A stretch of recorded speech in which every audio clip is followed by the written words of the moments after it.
I am Joshua, 34 years old, and my own family projected my medical history and biggest failures onto a 10-foot screen at my brother's wedding to humiliate me in front of 200 people. Before I tell you how one single text message destroyed my father's empire and ended my brother's marriage, let me know where you are watching from in the comments. The Millbrook Country Club smelled like expensive gardenias, roasted tenderloin, and old money. I was sitting at table 14, tucked all the way in the back corner right next to the swinging kitchen doors. Every time a waiter rushed out, the heavy wooden door would smack against the wall, rattling my water glass. It was the physical equivalent of being shoved in a closet, which is exactly where my family wanted me. Up at the head table, my younger brother, Elijah, tapped his crystal champagne flute with a silver spoon. The room quieted down. The heavy chandeliers dimmed, and a massive projector screen dropped down behind him. And now, Elijah announced, his voice dripping with that arrogant charm he'd perfected over the years. A little tribute to the family, specifically, my big brother, Joshua. I felt the muscles in my jaw tighten. I knew they were going to do something. My grandmother had warned me, but I didn't know how far they were willing to go. The screen flickered to life. Up popped an awkward, grainy photo of me from high school. Across the bottom, in massive, bold red letters, the word flashed, high school dropout. A ripple of uncomfortable laughter washed through the room. I kept my eyes locked on the screen. The slide clicked. Another photo, this one from my mid-20s, looking exhausted. The text read, divorced. More laughter. A bit louder this time. The kind of laughter that feeds on someone else's misery. Click. Broke. Click. Alone. Click. Failure. And then came the final slide. The one that made the blood rush out of my head and my hands turn ice cold. It was a cartoon image of a baby with a giant, brutal red X stamped completely over it. The text beneath it was unmistakable. Infertile. My medical history. My deepest, most agonizing private grief. Projected in 10-foot letters for 200 strangers to consume as entertainment. For a second, the room went dead silent. It was the shocked kind of silence, where people suddenly realized they might be participating in something deeply cruel. But then Elijah leaned right into his microphone. His smirk was wide enough to show his perfect, expensive teeth. "Don't laugh too hard, folks," Elijah mocked, feigning sympathy. He might actually cry. That broke the tension. A wave of cruel laughter erupted. I looked at my mother, Vivian. She was sitting gracefully in her custom gown, slowly swirling the red wine in her glass. She didn't look horrified. She looked thoroughly entertained. I shifted my gaze to my father, Harold. He caught my eye from across the massive ballroom, offered a slight, dismissive shrug, and mouthed the words, "Just a joke, son. Lighten up."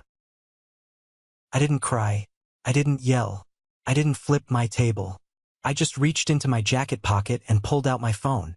The screen was already glowing with a pre-typed text message addressed to my friend David, who was currently sitting unseen in the AV control booth above the ballroom.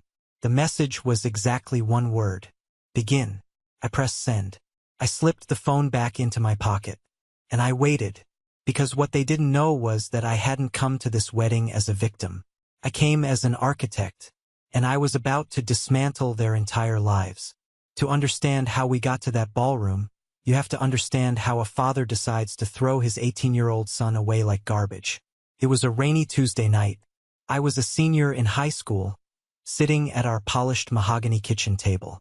Harold dropped a heavy legal document right in front of me. "Sign it," he demanded. He didn't ask. He never asked. I looked down at the paper. It was a deed transfer for a 2-acre parcel of land sitting right on the edge of Millbrook. It had rolling grass, a small creek, and one massive, ancient oak tree right in the center. My grandmother, Ruth, had given it to me on my 16th birthday. She had looked me dead in the eye, handed me the original deed, and said, "This is your inheritance, Joshua. No matter what happens, this is yours. Keep it." I looked back up at my father. "Grandma gave this to me," I said, my voice shaking just a little. I need that parcel to consolidate the Oakdale commercial project, Harold snapped, tapping his gold pen against the table. She gave it to you, and I am telling you to give it back to me. Now sign the paper, Joshua. I looked over at my mother. Vivian was sitting on the leather sofa in the adjoining living room, casually flipping through a high-end home decor magazine. She didn't even look up. The sound of glossy pages turning was the only thing filling the suffocating silence in that house. I looked at the stairs. Elijah, who was only 14 at the time but already a carbon copy of my father, was standing on the landing, smirking down at me. I pushed the paper back across the table. No, it's mine. The look in Harold's eyes changed. It went from annoyed to absolute, frigid rage. He picked up his phone, dialed a number, and spoke 3 sentences to his wealth manager. Right there, in front of me, he liquidated my college fund. The money he had been saving since the day I was born, gone.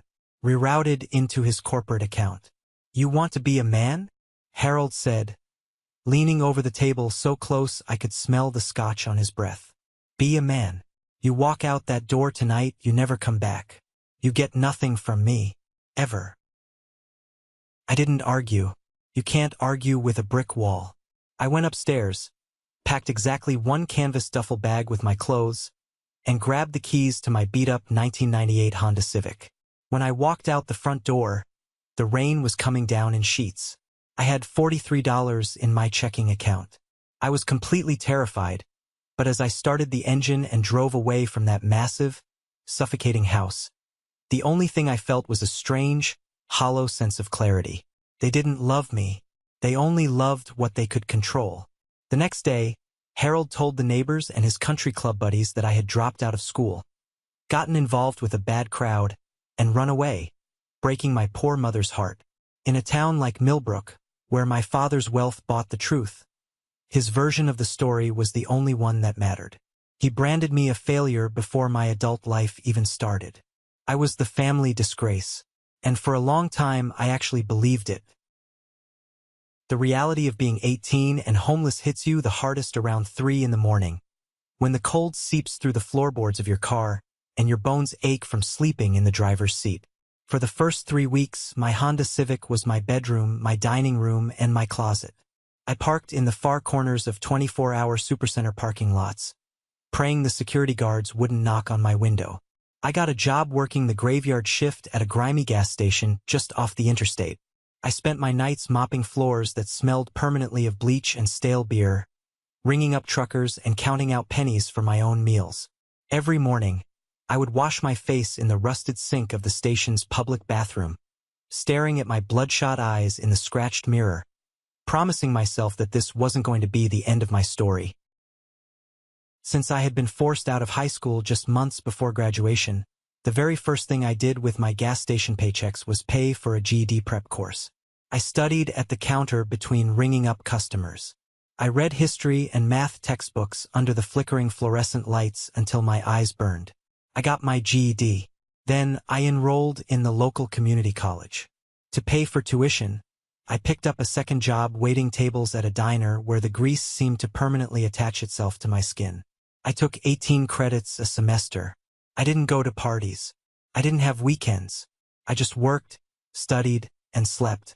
Eventually, my grades were good enough to get a need-based scholarship to the university's architecture program. I chose architecture because I wanted to learn how to build things with a solid foundation. Things that couldn't be blown down or taken away just because someone signed a piece of paper. Those years were brutal. They stripped me down to the studs. But they also rebuilt me. When I was 23, I graduated. The ceremony was held on a massive green lawn under a bright, cloudless sky. Thousands of parents were there, cheering, holding balloons, snapping pictures of their kids. When they called my name, I walked across the wooden stage, shook the dean's hand, and took my diploma. The crowd clapped politely, but there was no specific cheer for me. I looked out into the sea of faces, just instinctively searching for my mother or my father. But of course, they weren't there. They hadn't spoken to me in 5 years. After the ceremony, I didn't go to any graduation parties. I drove back to my tiny, cramped studio apartment. I took off my cap and gown, ordered a cheap pepperoni pizza, and sat on the bare floorboards by myself. I looked at the piece of paper in my hand. It was just paper, but it was mine. I had bought and paid for it with my own sweat, my own hunger, and my own absolute refusal to be the failure Harold Linden said I was. I thought the hardest part of my life was behind me. I thought that by building my career, I was building a fortress around my heart. I didn't realize that the deepest wounds were still waiting for me, and that the desperation to be loved would lead me straight into another nightmare. By the time I was 25, I had a decent job as a junior draftsman at a commercial firm. Outwardly, I was doing great, but inwardly, I was carrying a massive, invisible void. I just wanted a family. I wanted somewhere to belong. That desperation made me the perfect target for Chloe. I met Chloe through an old college buddy. She was stunning, polished, and carried herself with an air of absolute authority. At first, her attention felt like love. She planned our dates, picked out my clothes, and told me how to style my hair. I thought she just cared about me, but within a year of us getting married, the walls started closing in. Chloe wasn't a partner. She was a warden. She scrutinized my bank statements.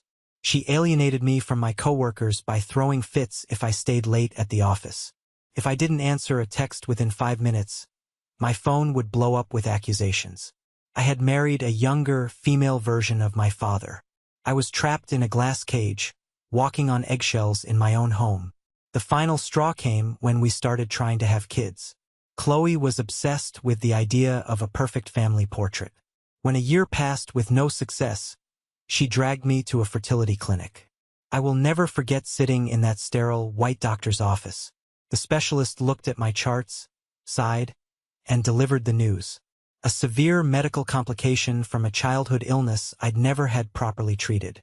The final verdict was absolute. I was infertile. I felt like the floor had been ripped out from under me. I was devastated. But Chloe, she didn't comfort me. She didn't hold my hand. She looked at me with pure, unadulterated disgust. Within a week, she filed for divorce. She told me I was defective and a waste of her time. The divorce was ugly, but finalizing it felt like I could finally breathe again. I was 28, living alone again, carrying a secret shame that I felt made me less of a man. During my darkest weeks post-divorce, my cousin Julian reached out. Julian was Harold's nephew, the one guy in the family who occasionally texted me to check in. He came over to my apartment one night with a 6-pack of beer. He sat on my couch, threw his arm around me, and told me I wasn't alone. In a moment of sheer vulnerability, fueled by alcohol and desperate for a brotherly connection, I broke down. I told Julian everything. I told him about Chloe's cruelty, the divorce, and the devastating infertility diagnosis. Julian hugged me. He told me my secret was safe with him. He told me I was still a good man. I trusted him. I actually thought someone in my bloodline cared about my well-being. I didn't know that Julian was drowning in gambling debt. I didn't know that right after leaving my apartment, he drove straight to Harold's house and sold my deepest, most painful secrets to my father and Elijah in exchange for a $50,000 bailout loan. He handed them the ammunition they would eventually use to execute me in public. I spent the next 6 years burying myself in my work. I changed firms, moved to a different city, and climbed the ladder until I became a senior architect at Mercer and Hollis. I built a life that was quiet, successful, and entirely mine, until the phone rang. Part 2.4, Bong Toi Troy Day, 615 words. It was exactly 4 weeks before Elijah's wedding. It was 11 p.m. on a Thursday. I was sitting at my drafting table in my home office, reviewing elevation plans for a massive historic renovation project, when my cell phone buzzed. The caller ID showed an unknown number from Millbrook. My stomach instantly dropped. I hadn't had a call from that area code in years. I answered hesitantly. "Hello, is this Joshua Linden?" A woman's voice asked. She sounded professional, careful. "Speaking. My name is Dolores. I'm a nurse at Shenandoah Hills Care Center. Your grandmother, Ruth, asked me to call you." My grip tightened on the phone. Grandma Ruth was 84 years old. She was the only person in that town who had ever treated me like a human being.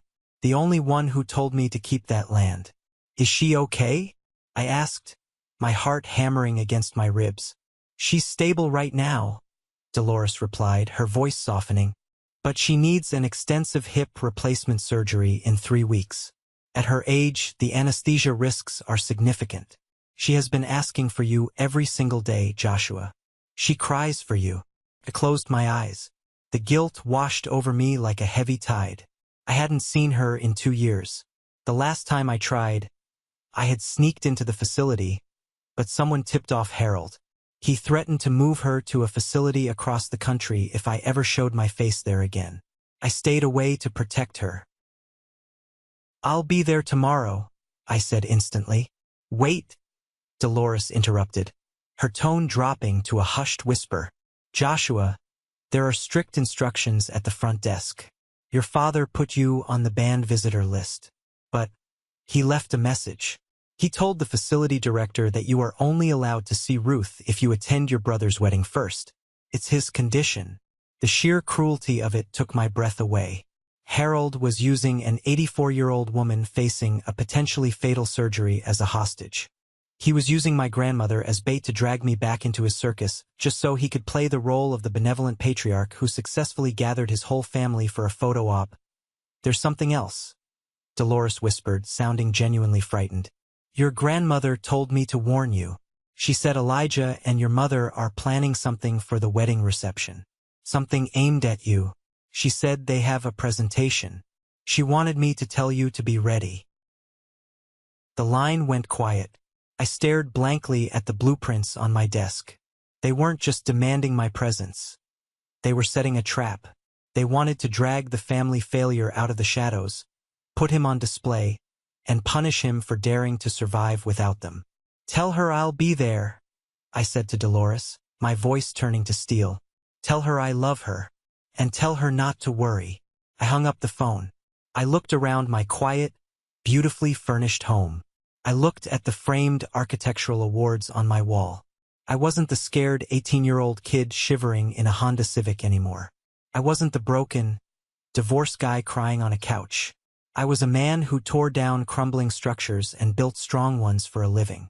If my family wanted to play games with my grandmother's life, I would play. But I was going to bring a sledgehammer to their glass house.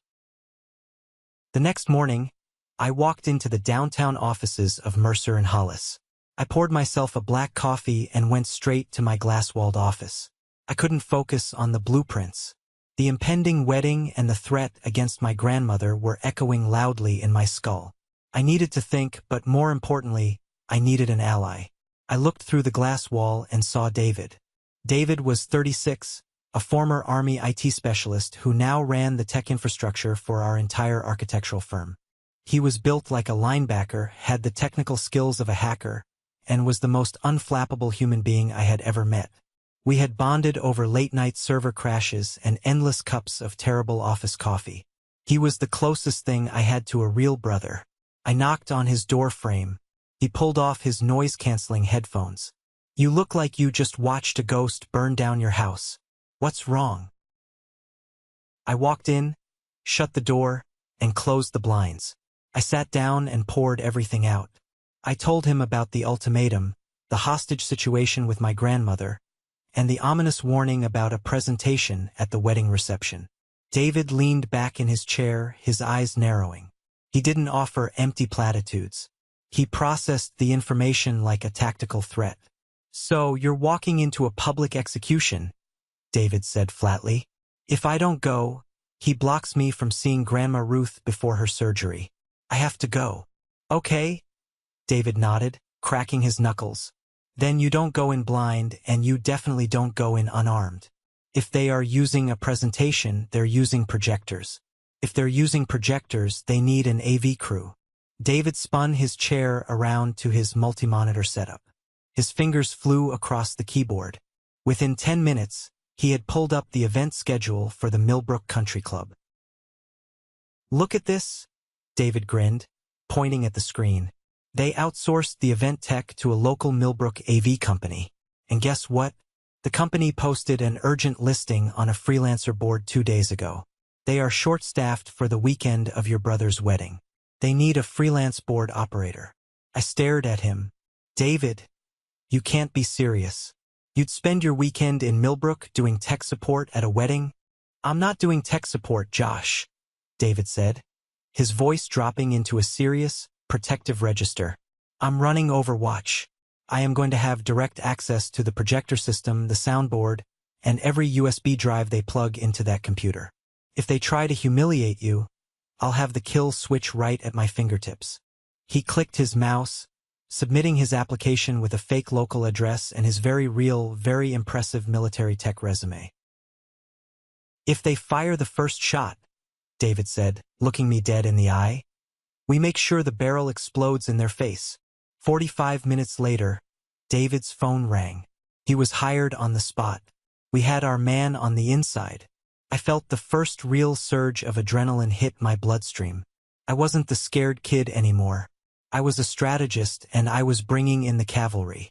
Now, I just had to survive the mandatory family dinner to secure my visitation rights at the nursing home. 3 weeks before the wedding, I made the 2-hour drive back to Millbrook. Harold had demanded a family dinner to discuss my behavior at the upcoming wedding before he would lift the ban at the nursing home. Pulling into the driveway of the massive, colonial-style house made my chest tight. Nothing had changed. The manicured lawns, the pristine white columns, it was the exact same facade hiding the same toxic rot inside. I knocked on the heavy oak door. My mother, Vivian, opened it. She was dressed in a tailored silk blouse, holding a crystal wine glass. She looked me up and down, her eyes lingering critically on my plain gray suit. "You look thin," she said, offering no hug, no warmth. "Are you eating? I suppose living alone takes its toll." "I'm fine, Mother," I said evenly, stepping inside. The house smelled like lemon polish and old resentment. We moved to the dining room. Harold was sitting at the head of the long mahogany table, exactly where he sat 16 years ago when he threw me out. Elijah was lounging to his right, wearing a designer polo shirt, holding hands with a stunning blonde woman. This was Isabella, the bride-to-be. "Joshua," Harold said, not looking up from his steak. "Sit. Let's get this over with." I sat at the far end of the table. For the first 20 minutes, I was entirely ignored. The conversation was dominated by Elijah bragging about his recent promotion at Harold's real estate firm, a promotion he undoubtedly didn't earn. "And Isabella's parents are flying in their private chef for the rehearsal," Elijah boasted, kissing Isabella's cheek.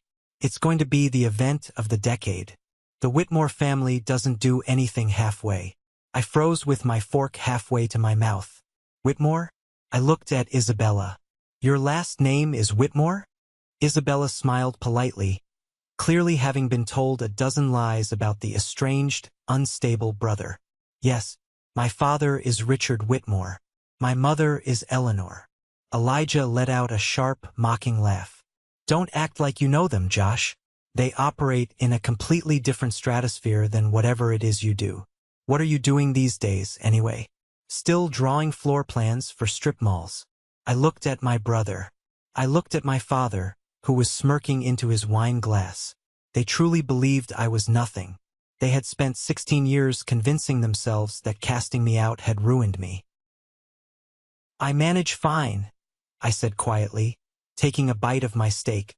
Harold pointed his steak knife at me. "Listen to me closely.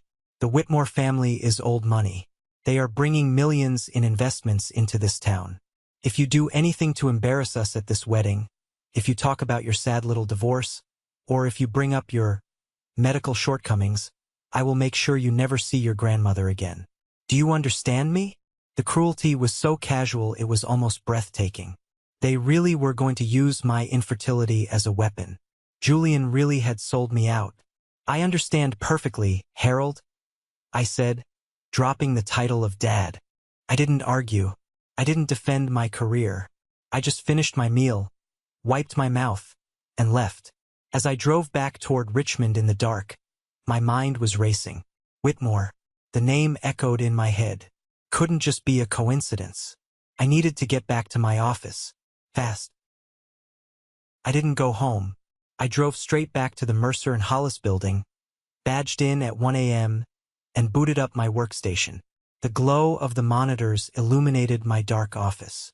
My heart was pounding against my ribs as I opened the firm's master client database. I typed in the name, Whitmore Heritage Foundation. The search results loaded instantly. For the past 8 months, I had been the lead architect on a multimillion-dollar restoration project. We were converting an abandoned Civil War-era textile mill in Millbrook into a sprawling, state-of-the-art community arts and cultural center. It was the biggest project of my career. The entire development was being solely funded and overseen by the Whitmore Heritage Foundation. I scrolled down to the primary client contact, Eleanor Whitmore, chairwoman of the board. I sat back in my chair, staring at the screen in absolute disbelief. Eleanor Whitmore was Isabella's mother, the woman whose daughter my brother was marrying. Eleanor and I had exchanged over 100 emails. We had sat through a dozen long conference calls discussing structural integrity, historical preservation, and budget allocations. She respected my vision. She trusted my expertise. She knew exactly who Joshua Linden, senior architect, was on paper and over the phone. But we had never actually met in person.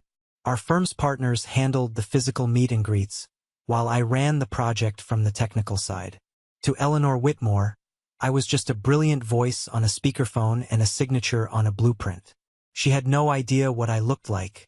And more importantly, she clearly had no idea that the brilliant architect she hired was the estranged, disgraced son of the family her daughter was marrying into. I let out a low, humorless laugh that echoed in the empty office. My father thought he was marrying into a family that was leagues above me. He thought the Whitmores would look down on me. He had no idea that his future in-laws were currently paying my salary and trusting me with their legacy. A dangerous, exhilarating thought crossed my mind. I had the ultimate trump card sitting right here in my email inbox. With one phone call to Eleanor, I could expose Harold's lies. I could ruin Elijah's wedding before it even started. But as I sat there in the quiet hum of the server room, I shook my head. No, I wasn't going to strike first. I wasn't Harold. I didn't use power to crush people just because I could. I was going to give them a chance to just let me attend the wedding in peace. But if they pulled the trigger, if they actually tried to publicly humiliate me on that projector screen like Grandma Ruth warned, I wouldn't just defend myself. I would let them destroy themselves in front of the most important people in their lives. I locked my computer, grabbed my keys, and walked out into the night. The board was set. 2 days later, Harold called the front desk of Shenandoah Hills Care Center and officially cleared my name for a single supervised visit. I drove straight to the nursing home. The hallways smelled of antiseptic and boiled vegetables. My mother, Vivian, was already there, sitting in an uncomfortable plastic chair outside the room. She didn't look up from her phone. "You have 30 minutes, she said coldly. "Don't upset her."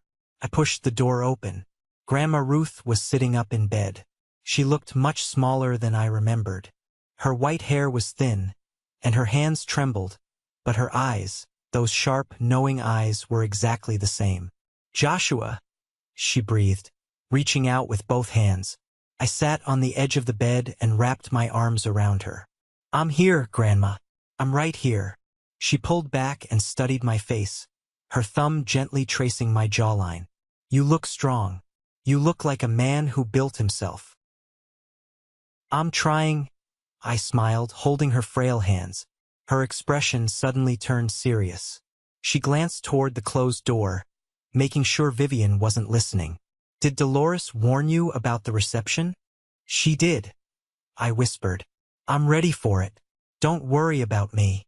"They want to break you, Joshua," Ruth said, her voice dropping to a fierce, gravelly whisper. "Harold is terrified of you because you survived without him. You proved he wasn't God." She slowly reached under her pillow, her hands shaking as she pulled out a crumpled, faded envelope. She pressed it firmly into the palm of my hand. "What is this?" I asked. "Dolores helped me get it from my safety deposit box," Ruth whispered. "Harold pays a lot of money to the staff here to keep tabs on me. But Dolores is loyal to me. I opened the envelope. Inside was a photocopy of a legal property deed. It was the deed to the 2-acre Oakdale parcel. I scanned the document, my eyes widening as I reached the bottom line. The property was still registered under the name Joshua Linden. I don't understand, I stammered, looking up at her. Harold took this. He said he consolidated it for the Oakdale development 16 years ago. He lied, Ruth said, a bitter smile crossing her lips. He tried to forge it. He tried to find legal loopholes. But my lawyers were better than his. He never got the land, Joshua. It has been yours this entire time. He just told the town it was part of his development to save face. He has been building a house of cards on land he doesn't own. My mind spun. 16 years. 16 years of believing my father had stolen my inheritance, when in reality, my refusal to sign that paper had actually worked. Harold had been projecting power he didn't possess. Take it, Ruth commanded, squeezing my fingers. When the time comes, you show them exactly who owns the ground they stand on.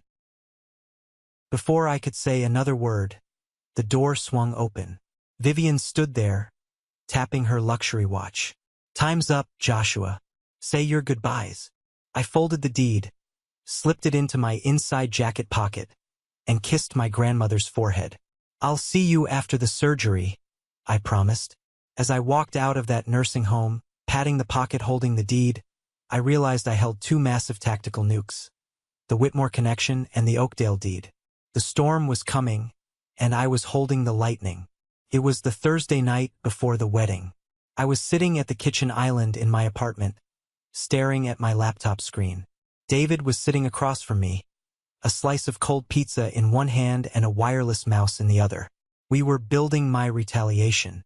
We keep it clean, Josh, David said, clicking through the presentation software. No name-calling, no insults. We don't stoop to their level. We just hit them with cold, hard, verifiable facts. I nodded. Just the truth. The truth is sharp enough. Slide 1. A photograph of me at my university graduation. I was standing alone in my cap and gown in front of the architecture building, holding my diploma. The text beneath it was simple. Nobody came to my graduation. I went anyway. Bachelor of Architecture. Slide 2. A high-resolution scan of my framed state architectural license. Licensed architect, Commonwealth of Virginia. Slide 3. A photo of me on a massive construction site, wearing a hard hat, unrolling blueprints on the hood of my truck with the skeletal frame of a multi-million-dollar courthouse rising behind me. Senior architect, Mercer and Hollis. Slide 4. A scan of the Oakdale property deed Grandma Ruth had given me. I highlighted my name and the date. Legal owner, 2-acre Millbrook parcel. Never surrendered.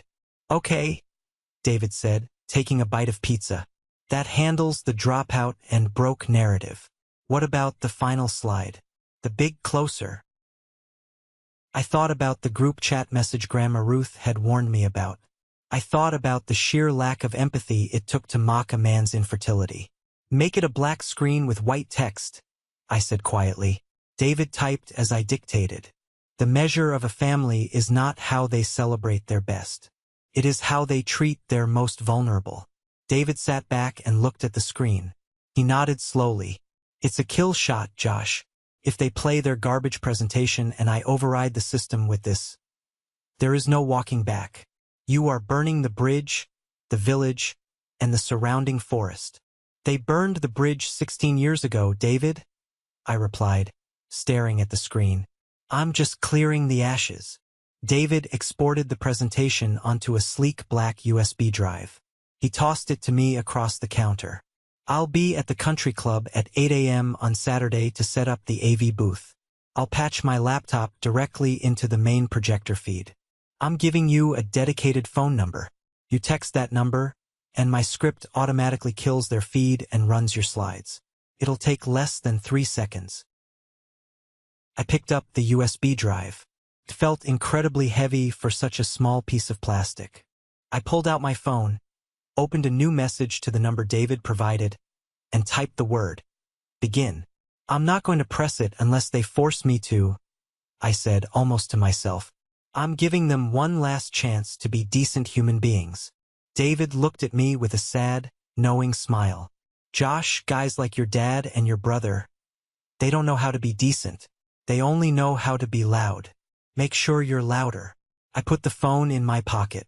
The ammunition was loaded. Now I just had to walk into the crosshairs. The wedding day arrived with a clear, crisp blue sky. The kind of perfect weather that rich people always seem to be able to buy. I drove my modest sedan up the winding, oak-lined driveway of the Millbrook Country Club. The valet line looked like a luxury car dealership. I watched as valets scrambled to park gleaming Rolls-Royces, Lamborghinis, Ferraris, and Porsches. The Whitmore family's social circle had descended upon the town, bringing their immense wealth with them. I handed my keys to the valet, adjusted my dark gray suit, and walked through the heavy double doors into the grand foyer. The reception ballroom was breathtaking, in a suffocating kind of way. Crystal chandeliers hung from the vaulted ceilings. The tables were draped in heavy white silk, covered in towering arrangements of white roses and orchids. A jazz quartet played softly in the corner. I checked the seating chart near the entrance. Joshua Linden, table 14. I navigated through the sea of tuxedos and designer gowns. Table 14 wasn't just in the back. It was practically out of the room. It was shoved into the far back corner, directly adjacent to the kitchen doors. My table mates were a few elderly distant cousins who clearly had no idea who I was, and two empty chairs. I sat down. Every few minutes, a waiter would burst through the kitchen doors, bringing a blast of heat, clattering dishes, and the smell of roasted meat. I was entirely separated from the rest of the family. Up at the front, table 1 was a display of absolute dominance. Harold was working the room, holding a glass of scotch, slapping backs, and laughing loudly. He was in his element, playing the role of the successful patriarch merging his empire with the Whitmore dynasty. Vivian was floating from table to table, her smile practically glued to her face, accepting compliments on her dress. Elijah and Isabella were seated at the center of the head table. Elijah looked incredibly smug, leaning back in his chair like a king surveying his subjects. To their right sat the Whitmores. Richard Whitmore looked dignified and quiet. Beside him sat Eleanor. I watched Eleanor Whitmore carefully. She looked regal, composed, and highly observant. She sipped her water, her eyes scanning the room, analyzing the dynamics. She was the woman I had spent months designing a cultural center for. She was the one holding Harold's future in her hands. And she had absolutely no idea the architect she trusted was sitting 20 yards away, exiled next to a kitchen door. "Excuse me." A sharp voice cut through my thoughts. Vivian appeared at my table. She leaned down, her perfume overwhelming the smell of the kitchen. "You're hiding in the back." "Good," she whispered, keeping her social smile plastered on so no one else would know she was scolding me. "Remember what your father said. Keep your head down. Do not speak to the Whitmores. Do not embarrass us. Eat your food and leave quietly after the cake is cut." Before I could answer, she spun around and glided back toward the head table. I looked up toward the AV booth suspended above the back of the room. Through the tinted glass, I could barely make out the silhouette of David, wearing a black tech polo, giving me a subtle thumbs up. I took my phone out of my pocket. The screen glowed. The message "Begin" was still queued up. I placed it face up on the table next to my water glass. The trap was set. Now we just had to wait for the clowns to start the circus. The word "infertile" burned on the 10-foot screen. The harsh white light illuminated the faces of the 200 guests sitting in the grand ballroom. The laughter that had started as a low, uncomfortable rumble quickly morphed into something vicious. People were leaning across their tables, pointing at the screen, whispering behind their hands, and looking back at table 14 to catch my reaction. Up at the head table, my brother Elijah was practically glowing. He held his champagne flute against his chest, his shoulders shaking with silent laughter. This was his masterpiece. He had taken my deepest medical trauma, a secret I had only shared in a moment of absolute vulnerability, and turned it into the punchline of his wedding reception. Beside him, my mother Vivian took a slow, deliberate sip of her wine. Her eyes met mine across the room. There was no pity in her gaze. There was only the cold satisfaction of a woman watching a pest being eradicated. Harold stood up, buttoned his suit jacket, and raised his hands to calm the crowd. He wore the practiced, benevolent smile of a politician. "Just a joke, son," he called out to me, his voice booming over the speakers. "Lighten up. We all have our shortcomings." I didn't move. I didn't break eye contact with my father. My phone was resting face down on the white linen tablecloth in front of me. I had just pressed send. One word. Begin. I took a slow, deep breath, feeling the air fill my lungs. The frantic, terrified beating of my heart suddenly smoothed out into a steady, powerful rhythm. I wasn't trapped anymore. The cage door was open. 3 seconds passed. Elijah leaned back into the microphone to deliver his next insult. "Now, let's move on to the actual successful members of the massive projector screen behind him abruptly flickered and went pitch black. Elijah tapped the microphone. "Hello? Can we get the tech guys to fix the screen?" Up in the AV booth, my friend David had completely locked the system. He had bypassed the local event staff's computer, isolated the projector feed, and locked out the manual controls. Nobody in that room could stop what was coming next, short of taking an axe to the main power line. A sharp, digital chime echoed through the ballroom speakers, cutting through the murmurs of the confused guests. The screen flared back to life, but it wasn't Elijah's presentation anymore. The background was stark, unforgiving black. The text was a crisp, brilliant white. The first slide appeared. It was the photograph of me standing alone on my university campus, holding my diploma. The text beneath it was massive and impossible to misinterpret. "Nobody came to my graduation. I went anyway. Bachelor of Architecture." The laughter in the room died instantly. The silence that replaced it was heavy, thick, and incredibly tense. A woman at table 6 lowered her wine glass, her mouth slightly open. Before anyone could speak, the slide clicked to the next image. It was a high-resolution scan of my framed state license. Licensed architect, Commonwealth of Virginia. The whispers started. Not mocking whispers this time. Confused, shocked whispers. People were looking from the screen to Harold, who was suddenly gripping the edge of the head table. Click. The third slide appeared. A vibrant, wide-angle shot of me standing on a massive commercial construction site, wearing a hard hat, unrolling blueprints with a towering steel framework behind me. Senior architect, Mercer and Hollis. "Turn it off," Harold barked, his country club facade cracking completely. He waved frantically at the AV booth. "Cut the power. Right now." Up in the booth, David sat completely still, his arms crossed over his chest, watching the chaos unfold. Click. The fourth slide. The Oakdale property deed. The document Harold had claimed he possessed for 16 years. My name was highlighted in bright yellow. Legal owner, 2-acre Oakdale parcel. Never surrendered. A collective gasp swept through the room, primarily from the local Millbrook businessmen who knew exactly what the Oakdale project was. Harold had built his recent reputation on that land consolidation. Seeing proof that he didn't own the central parcel was like watching a bomb detonate in the middle of a bank. Harold's face turned a dangerous shade of purple. He abandoned the head table and started marching toward the back of the room, his fists clenched. Then, the final slide locked onto the screen. The measure of a family is not how they celebrate their best. It is how they treat their most vulnerable. I pushed my chair back. The wooden legs scraped loudly against the polished hardwood floor. I stood up.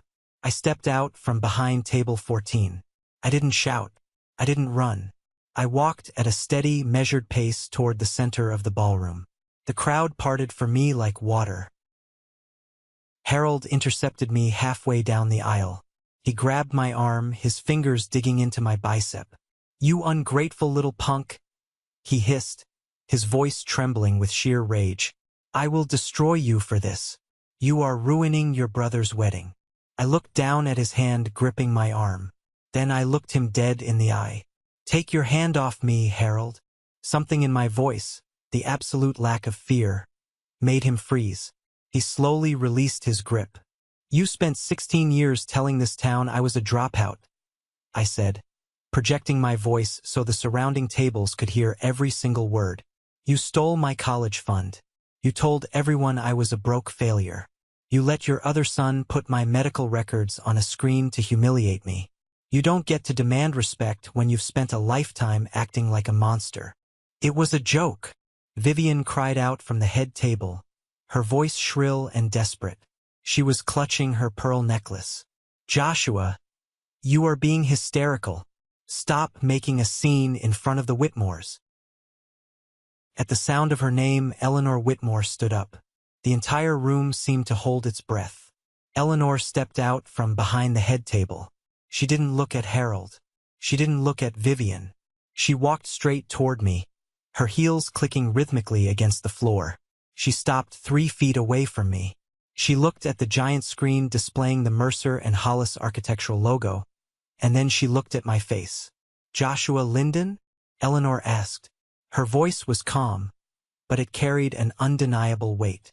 "Yes, Mrs. Whitmore," I replied respectfully. Eleanor turned slowly, her gaze sweeping over Harold, Vivian, and finally resting on Elijah. "Mr. Linden," Eleanor said, addressing my father. The temperature in the room seemed to drop 10 degrees. "The man you just publicly humiliated, the man you called a failure, is the senior architect I hired to design and oversee the Millbrook Heritage Project." Harold's mouth opened, but no sound came out. He looked like a man who had just stepped off a cliff and was waiting for gravity to take over. "He is managing a $15 million development for my family's foundation," Eleanor continued, her voice echoing in the silent room. "He has more talent, integrity, and professionalism in his little finger than I have seen from your entire family this evening." Vivian sank back into her chair, her face completely drained of color. Elijah looked like he was going to be sick. This is the moment that changes everything, the moment I finally took back control of my life. "Thank you so much for your patience and for staying with me until now. You've been amazing. Please give this video a like and comment one below to let me know you've made it this far. Not only does this help more people find this story, but it also lets me know that my experiences truly mean something to someone. Your support is my greatest motivation to keep sharing the rest of this journey." Elijah scrambled out from behind the table. He rushed over to his bride, Isabella, grabbing her hands. "Baby, listen to me, he's lying. Joshua is just jealous of my promotion. He's trying to ruin our day because he's a miserable, divorced loser." Isabella looked at the screen, then at Elijah, and finally at me. She pulled her hands out of Elijah's grasp. "He didn't make that first slideshow, Elijah. You did. You sat in our apartment for 3 nights giggling over those photos. You told me your brother was a crazy addict who refused to get help. You told me he abandoned your family." "He did," Elijah pleaded, his voice cracking. "He was 18 years old," Isabella shouted, her voice breaking with genuine horror. "And you made fun of him for being infertile? What kind of sick, twisted people do that?" Isabella grabbed the heavy silk skirt of her wedding dress and stepped away from him. She looked at her father, Richard Whitmore. Richard gave a single, definitive nod. Eleanor turned her attention back to Harold. "We entered into preliminary discussions regarding the Oakdale Commercial Partnership based on your assurance that you owned the necessary land and that your family operated with integrity." Eleanor gestured toward the screen showing my property deed. "You lied about your assets, and you have thoroughly demonstrated your lack of integrity. There is no Oakdale Partnership, Harold. The Whitmore Foundation will not do business with a man who treats his own blood like dirt for entertainment." Harold stumbled back a step. His entire empire, built on the promise of the Whitmore money, was evaporating right in front of his eyes. "Eleanor, please, let's go to my office. We can discuss this privately." It's just a family misunderstanding. I have the lawyers on standby to finalize the Oakdale contracts. Cancel your lawyer, Richard Whitmore spoke up for the first time. His voice was deep and completely devoid of emotion. We are done here. The domino effect was immediate. The Whitmores were the social and financial anchor of Millbrook. Once they signaled their departure, the rest of the room followed suit. The wealthy investors, the country club board members, the local politicians, they all started standing up. Chairs scraped. Purses were grabbed. Men adjusted their ties and looked anywhere but at Harold. I watched as the valet line outside turned into a chaotic traffic jam of Rolls-Royces and Porsches trying to flee the toxic fallout of the Linden family. My Uncle Thomas, Harold's older brother, stood up from table 4. He was a quiet, stern man who usually avoided family drama. He walked over to Harold, shook his head in absolute disgust, and pointed a finger at his chest. You broke that boy, Harold. And tonight, he finally showed everyone what you really are. Don't ever call my house again. Thomas walked out, taking his entire side of the family with him. Within 10 minutes, the massive ballroom was mostly empty. The remaining guests were awkwardly hovering near the exits. The jazz quartet had quietly packed up their instruments and slipped out the back. I stood in the center of the room. Harold was staring at the floor, his breathing ragged. Vivian was crying softly at the head table, mourning the death of her social status. Elijah was begging Isabella, who was taking off her veil and handing it to her bridesmaid. I reached into my suit jacket, pulled out the physical, folded copy of the Oakdale deed, and walked over to Harold. I tossed the paper onto the floor right at his expensive leather shoes. You wanted my inheritance, Harold? I said softly. You can look at it, but you can never build on it. Stays empty, a monument to your greed. I didn't wait for a response. I didn't need one. I turned my back on my father, my mother, and my brother. I walked down the center aisle of the ballroom, my head held high, my footsteps echoing in the empty space. When I pushed through the heavy double doors and stepped out into the cool evening air, I took the deepest breath of my entire life. I was completely, unequivocally free. 3 months later, the dust had finally settled. Or rather, the Linden family empire had completely crumbled into dust. I didn't have to seek out the news. It found its way to me through David, who kept a close eye on the Millbrook business forums. Harold's real estate firm took a catastrophic hit. Without the Whitmore partnership and the Oakdale land, his primary investors panicked and pulled their funding. He was forced to sell off 2 of his major commercial properties just to pay his staff's salary and avoid bankruptcy. The man who had defined himself by his wealth was suddenly struggling to keep his office lights on. Vivian's fall from grace was even more severe, at least in her eyes. The Millbrook Country Club elite function on strict social currency. After the wedding, Vivian became a pariah. She was quietly removed from the charity boards. Her weekly luncheons were canceled. When she walked through the local grocery store, people literally turned their shopping carts around to avoid making eye contact with her. She had spent her life cultivating an image of perfection, and now she was the town's most famous cautionary tale. As for Elijah, Isabella annulled the marriage within 30 days. She packed her bags, moved back to her parents' estate, and cut all contact. Elijah lost his fake promotion at Harold's firm because the firm could no longer afford his inflated salary. He was 30 years old, living back in his childhood bedroom, stripped of his golden boy status. It was a Tuesday afternoon. I was in my office, sketching out the courtyard details for the Whitmore Heritage Project, when my cell phone rang. It was Harold. I almost let it go to voicemail, but a strange sense of calm washed over me. I wasn't afraid of his voice anymore. I answered. Joshua, Harold said. His voice sounded thin, exhausted, and remarkably old. We need to talk about the Oakdale land. I am willing to buy it from you, above market value. Name your price. I need that parcel to secure a new loan. I leaned back in my chair, looking out the window at the city skyline. The land isn't for sale, Harold. It will never be for sale. Joshua, please, Harold's voice cracked. a hint of genuine desperation bleeding through. You have your revenge. You ruined my business.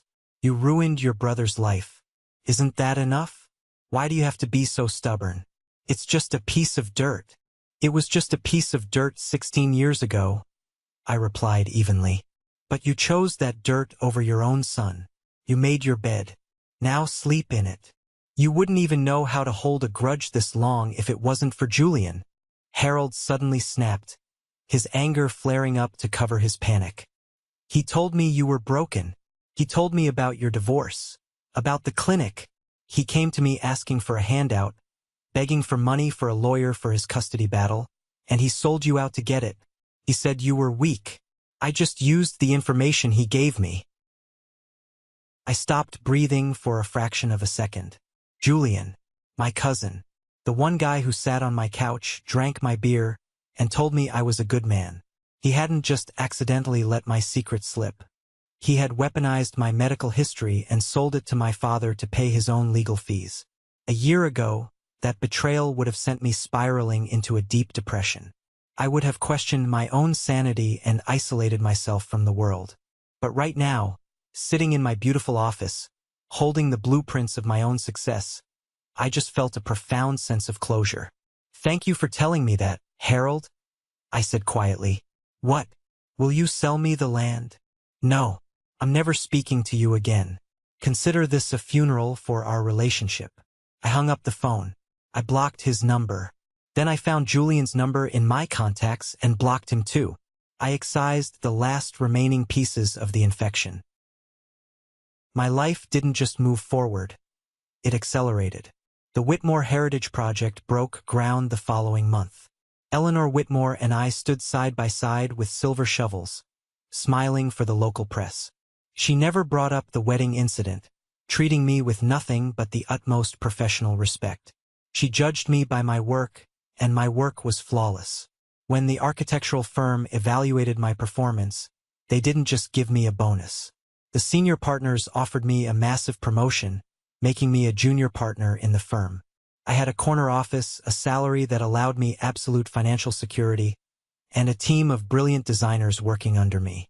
But the best part of the aftermath had nothing to do with architecture or money. It was Grandma Ruth. Her hip replacement surgery was a complete success. Without Harold interfering and controlling the visitor list, I took over her care management. I hired a private physical therapist. I visited her 3 times a week. On a bright Sunday afternoon, I drove my car up to the Shenandoah Hills Care Center. I walked in, greeted Dolores at the front desk with a box of pastries, and went to Grandma's room.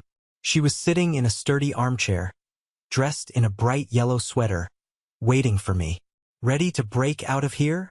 I asked, offering her my arm. She smiled, her eyes crinkling at the corners. I thought you'd never ask. I helped her into my car, and we drove out of Millbrook. We didn't talk about Harold, Vivian, or Elijah. We talked about her garden, my new office, and the terrible coffee they served at the nursing home. We drove to a small diner on the edge of the county, ate cherry pie, and watched the cars drive by. She was safe, she was loved, and she was entirely mine to protect. A year has passed since the wedding. Today, I am standing on the 2-acre parcel of land in Oakdale. The dirt beneath my boots is damp from the morning rain. The massive oak tree in the center of the property is shedding its autumn leaves, painting the ground in vibrant shades of orange and gold. I unroll a set of heavy blueprints and lay them out on the hood of my truck, securing the corners with a few stones. It's a design for a house, not a massive, cold, colonial mansion with heavy oak doors and silent, suffocating rooms. It's a modern, open-concept home. It has massive glass windows to let the natural light pour in. It has a wraparound porch overlooking the creek. And on the ground floor, it has a custom-built, fully accessible guest suite with wide doorways and a walk-in shower. A permanent room for Grandma Ruth, for whenever she decides she's tired of the nursing home and wants to live with me. I look at the lines on the paper. Every measurement, every angle, every support beam is a testament to survival. My family tried to bury me. They tried to take my money, my reputation, and my dignity. They thought that by stripping away the title of son and brother, they would leave me as nothing. They didn't realize that I am an architect. When you tear down a flawed structure, you don't cry over the broken bricks. You clear the lot, pour a stronger foundation, and build something beautiful in its place. I don't have a wife right now. I don't have biological children to pass my name down to. And I don't have a relationship with my parents or my brother. But as I stand on this land, feeling the cold autumn wind against my face, I know one thing for absolute certain. I am not a failure. I am not broke. And I am definitely not alone. I have built a life that is entirely unapologetically mine. Thank you for sticking around and listening to my story. I know it was a heavy one, but getting it out into the world feels like laying the final brick on a very long road. I hope this resonated with you in some way, maybe reminding you that your worth is not defined by the people who refuse to see it. Have you ever found yourself in a similar situation, where you had to walk away from people you loved to save yourself? I read every single comment, and I'd love to hear your experiences. Before you go, if you watched this video all the way to this exact moment, I want you to drop the letter W in the comments. The W stands for winner. That's our secret code for the 1% Club, the incredible group of people who stick around to the very end of the journey and refuse to let the hard times break them. If I see a W from you, I'll know exactly who you are. Please don't forget to hit the like button and follow the channel. We are building a community here, one story at a time, and I want you to be a part of the next one. Take care of yourselves, and I'll see you in the next video.